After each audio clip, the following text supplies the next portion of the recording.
সিলেটের MC college ছাত্রাবাসে দলবদ্ধ ধর্ষণের মামলার রায় আজ। রায়কে কেন্দ্র করে আদালত প্রাঙ্গণ এবং আশপাশের এলাকায় জোরদার করা হয়েছে নিরাপত্তা ব্যবস্থা। বেলা 11টার দিকে সিলেট কেন্দ্রীয় কারাগার থেকে কড়া পুলিশি পাহারায় মামলার 8 আসামিকে সিলেটের দ্রুত বিচার ট্রাইব্যুনালে হাজির করা হয়।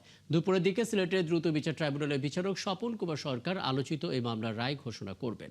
আদালতে হাজির করা মামলার চার্জশিটভুক্ত 8 আসামি হলেন সাইফুর রহমান, শাহ মাহবুবুর রহমান রনি, তারেকুল ইসলাম তারেক, অর্জুন লস্কর, রবিউল ইসলাম, মাহফুজুর রহমান মাসুম, আইনুল আনাম ওরফে আইনুল এবং মিসবাউল ইসলাম রাজন ওরফে রাজন। 2020 সালের 25শে সেপ্টেম্বর সন্ধ্যায় স্বামীকে সাথে নিয়ে এমসি কলেজে বেড়াতে আসা এক তরুণীকে আটকে রেখে ছাত্রাবাসের ভেতরে দল বেঁধে ধর্ষণ করা হয়। ঘটনার পরদিনই শাহপরান থানায় মামলা করা হয়।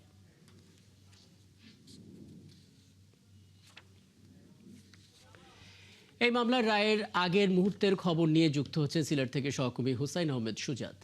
সুজাতের আগে আপনি বলছিলেন 12টার সময় রায় পড়া শুরু হবে, 12টা বেজে গেছে, রায় পড়া শুরু হয়েছে কি একটু জানাবেন, এবং ভুক্তভোগীর পরিবারের সদস্যদের আপনি দেখেছেন কিনা, কটা নাগাদ আসলে রায় হতে পারে?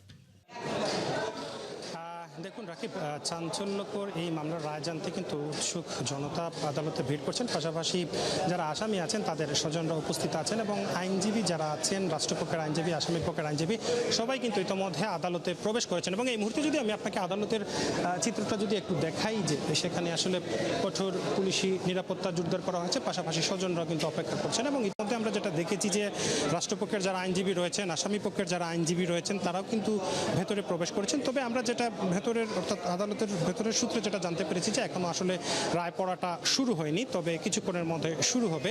তো আসামি পক্ষের যারা আইনজীবী আছেন তারা আমাদেরকে জানিয়েছেন যে তারা আদালতের কাছে সঠিক বিচার পাবেন বলে তারা আশাবাদী। পাশাপাশি রাষ্ট্রপক্ষের যারা আইনজীবী আছেন তারাও বলছেন যে তারা সেখানে সঠিক বিচার পাবে। আসলে প্রকৃতপক্ষে কি রায় হচ্ছে সেটা আসলে এখনো বলা যাচ্ছে না, তবে কিছুক্ষণের মধ্যে রায় পড়া শুরু হবে। এবং ইতোমধ্যে আসামি যারা রয়েছেন, শাহ মাহবুবুর রহমান রনি, অর্জুন লস্কর, মিসবাউল ইসলাম ওরফে রাজন, আইনুল ইসলাম সহ যারা আসামি ছিলেন চার্জশিটভুক্ত, সব আসামি কিন্তু এই মুহূর্তে আদালতের ভেতরে কাঠগড়ায় কিন্তু তারা দাঁড়িয়ে আছেন। তো কিছুক্ষণের মধ্যে হয়তো বা রায় পড়া শুরু হবে বলে আমরা জানতে পেরেছি। রাকিব, অনেক ধন্যবাদ সুজাত। নিশ্চয়ই রায় পড়া শুরু হলে আবারও আপনার সঙ্গে কথা হবে। আমাদের সঙ্গে হুসাইন আহমেদ সুজাত যুক্ত হয়েছিলেন, সিলেট থেকে বলছিলেন।